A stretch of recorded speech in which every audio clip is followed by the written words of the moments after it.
रामभद्रक्षेत्रम् इति रामभद्रक्षेत्रम् रामभद्रक्षेत्रम् इति रामभद्रक्षेत्रम् रामचन्द्राय जनकराजजामनोहराय मामकाभीष्टदाय महितमङ्गलम्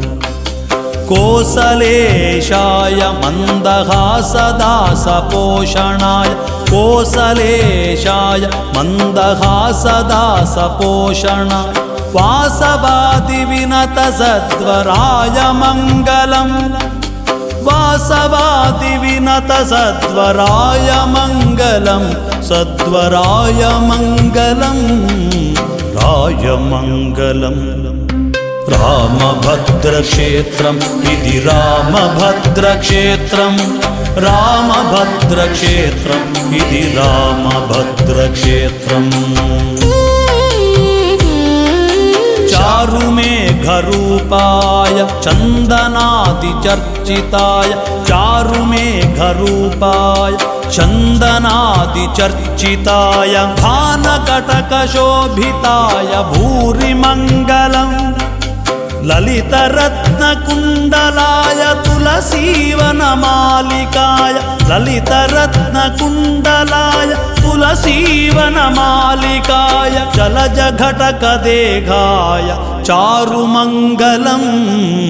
चारुमङ्गलम् रामभद्रक्षेत्रम् इति रामभद्रक्षेत्रम् रामभद्रक्षेत्रम् इति रामभद्रक्षेत्रम् देवकी सुपुत्राय देवदेवोत्तमाय देवकी सुपुत्राय देवदेवोत्तमाय पावनगुरुवराय सर्वमङ्गलम् पुण्डरीकाक्षाय